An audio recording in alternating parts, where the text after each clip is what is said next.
So it turns out that I couldn't escape from Meghan for too long, and well, finally, all these reports that she has been talking and at inaugurations of bookstores caught up with me, and I need to have a word or two about whatever she's doing. You know that books are something that are very.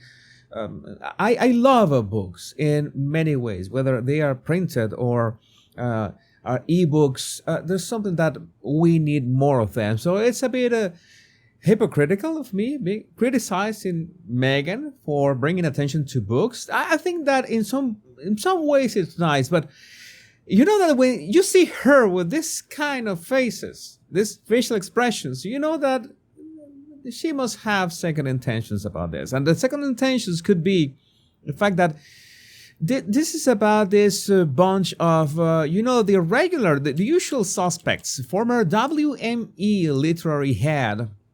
You know that you remember all the WME drama, right? Well, this is all these people are connected.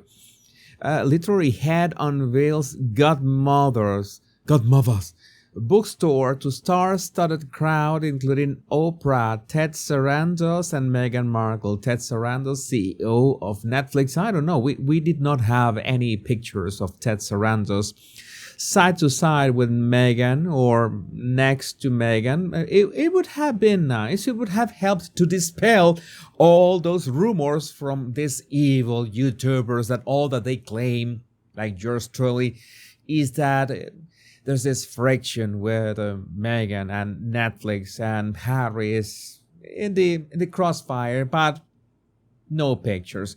And who are these people who are attending these bookstore inaugurations? Godmothers opened its doors this past weekend with a 3-day extravaganza of celebrations.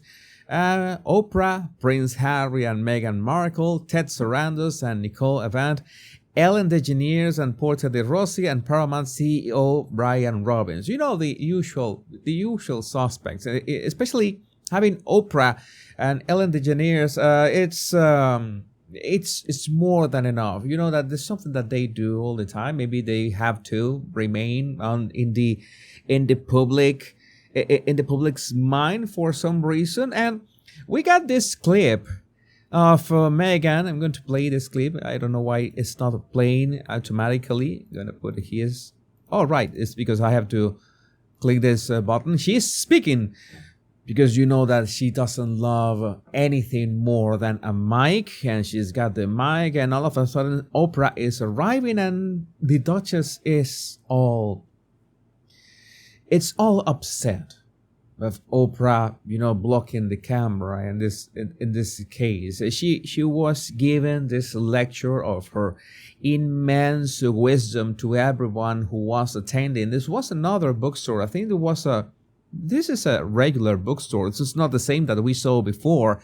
But again, I've told you that one tries to, this is something that people do to try to relate to something. If you want to be related to nature, then you want to be photographed or filmed in nature. If you want to be related to books, then you will be related to books. I think this might be at the same time some kind of premonition or announcement that Meghan is about to tease her memoirs, which we know that she has been doing it over and over again in the past couple months.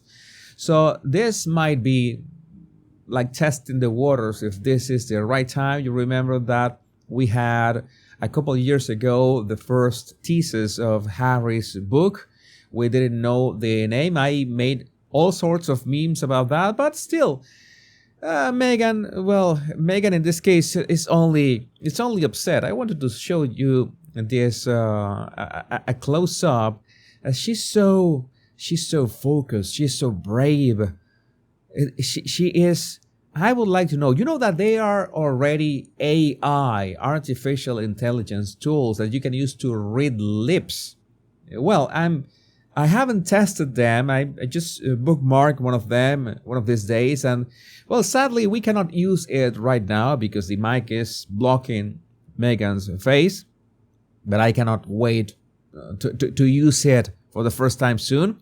And this is when she realizes, oh, Oprah arrived, and no, I wish I at least saw a smile, right? Oh, my good friend Oprah. But you remember, you remember that Meghan, like 2 years ago, I remember it was one of the first live streams of the Royal Rogue. We were talking about how she used Oprah's house as a prop when she went to visit Oprah when Oprah was I think it was in Nashville, in Tennessee, attending her father's funeral.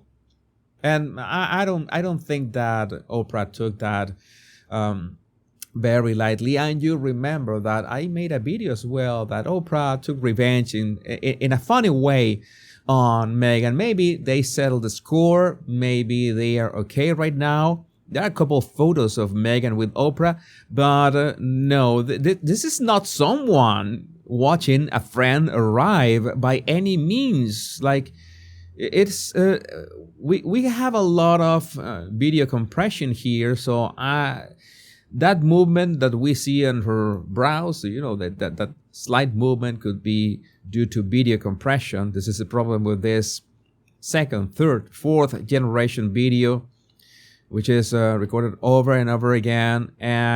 But she is basically ignoring her. It's like she doesn't say anything. I would say that she is clenching her jaw.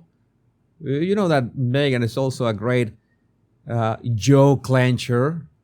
Maybe, yeah, it looks like her jaw is tense. And you can see that she is speaking in an engaging way with her eyebrows raised. But when she turns and looks at Oprah, she looks down. That's something that we can notice. She looks down and away. Oh, whatever. And Oprah comes and looks at the camera and greets, "Hello. Hi. How are you? Oh, great. Here. Let me sit it here right in front of Meghan. Hello." And, well, Meghan was a bit nervous, perhaps, upset, angry. Maybe they are not that friendly anymore. Yeah, but that reaction was really peculiar, not of someone seeing a friend arriving, and not in the least. Looking down and then away, and then look how she keeps her eyes downwards. All right, like she's afraid of Oprah in some way, or embarrassed could be the word as well. All those words apply of Meghan's reaction. And I don't know if this snapshot was before or after Meghan arrived. I remember that H.G. Tudor made a very good remark on X about this. But you know that is Meghan's smirk, and she's delighted. She's got the mic in her hand. She's got, the world in her hands. Whenever she's got the mic, she's feeling great. My guess is that this was before Oprah arrived and, stole the spotlight, the actual billionaire. But, well, so is life. And regarding Harry, we were mentioning Harry. Just go back here. I thought that we had a photo of Meghan with Oprah. I think I was mistaken, but I know that they took a picture. But there was not much to say about the body language. I want to mention this. Thanks to Brigantia MRC on X, Harry had the People article. What was this People magazine article that Harry was speaking about fatherhood? And it changed. The magic of the internet is that you can go to the internet database and see if a website has changed in mere hours, especially if it's from a big magazine like People. And Harry had the People article changed from "in an exclusive email to People," Harry says, and it was changed to "Harry tells People via his spokesperson."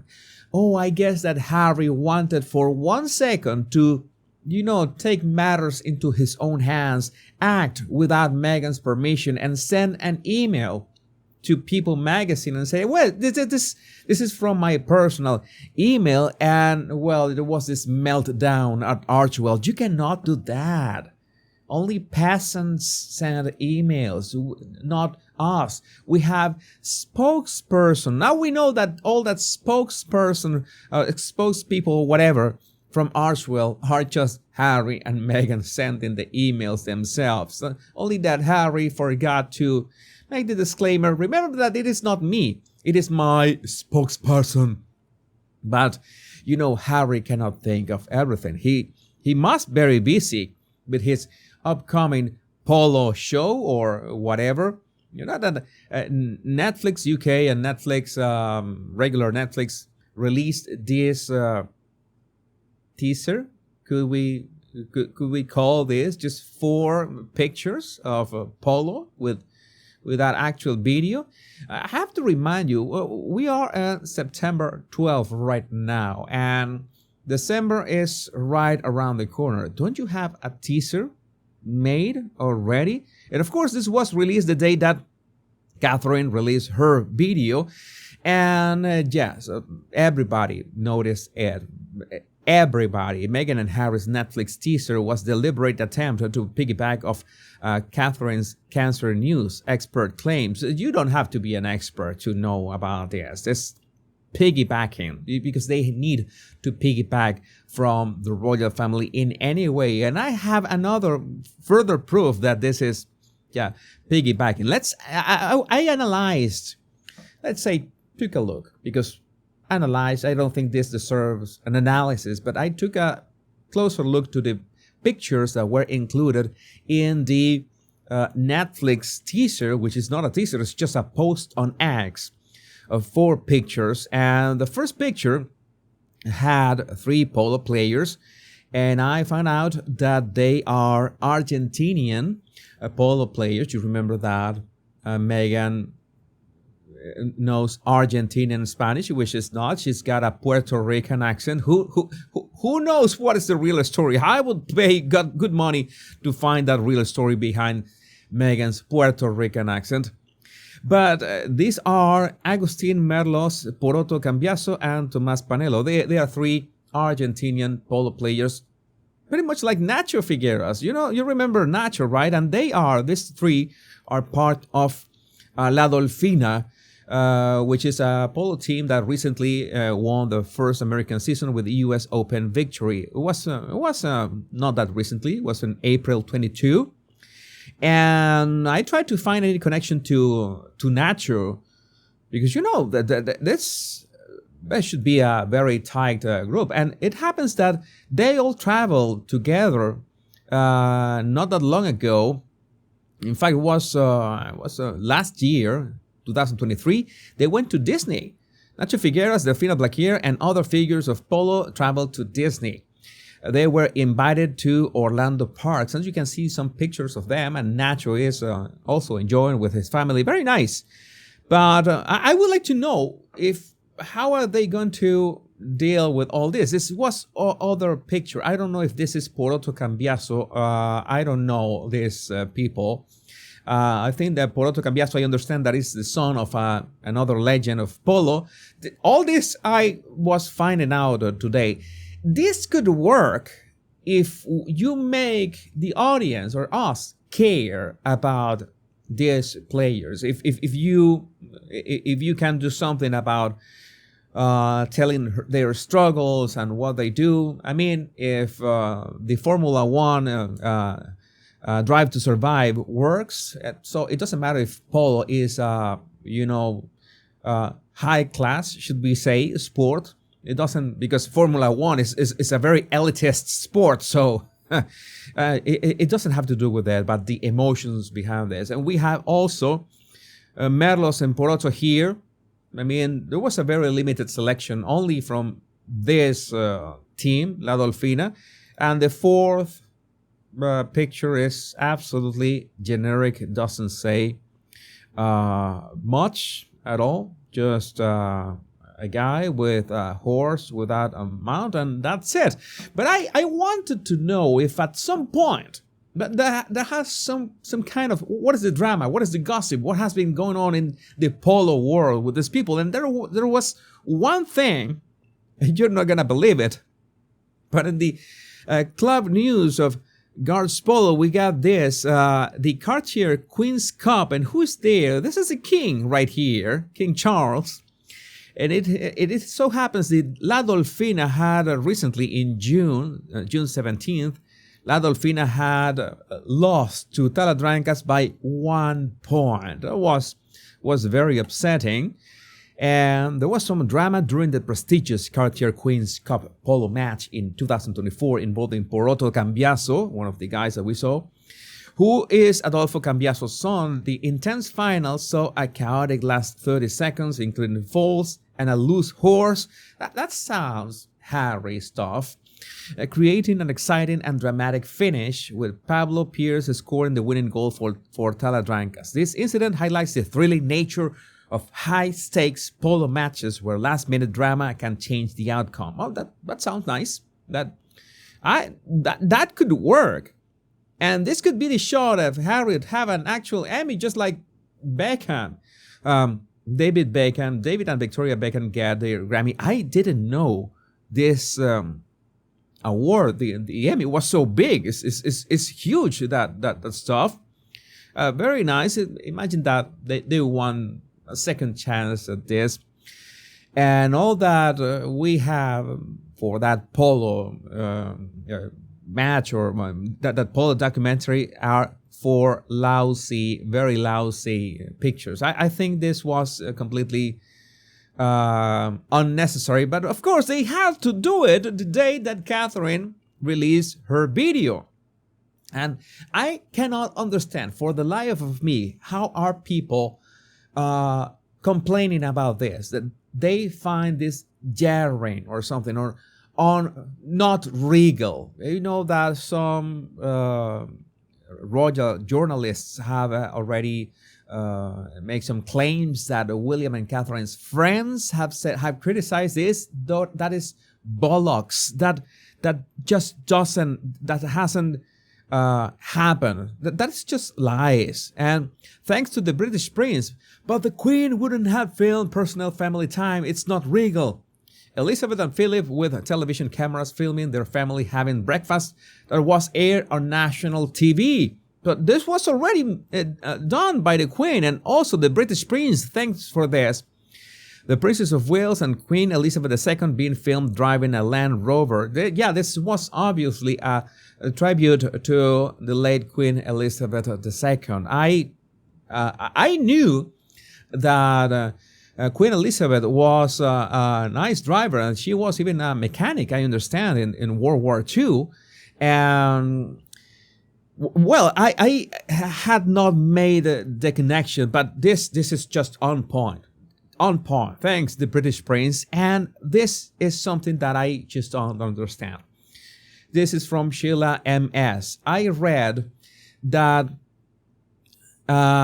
she's reading all these claims on the internet, and she's upset, like many of us, that William and Catherine need to change their game and bring along the 18 and 26-year-olds if the monarchy is to survive. People opine that the Wales come off as stodgy, middle-aged, sticks in the mud, while slug and mug, gingerbread and methane are needed to bring youth and glamour back to the ground. How are Harry and Meghan considered like glamorous or that appeal to the youth? That I don't understand. Does said youth smoke crack? A legit question. I don't understand. How can Harry and Meghan represent or appeal to the younger generations in any way? That doesn't make sense. I think this is a totally made-up confrontation, and I can understand that Sheila is upset because I am upset as well.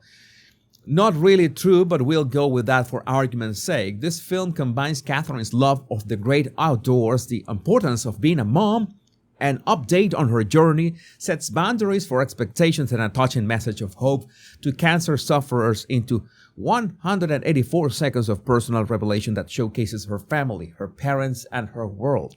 It's obvious that Brits of a certain generation find William and Catherine's new approach jarring.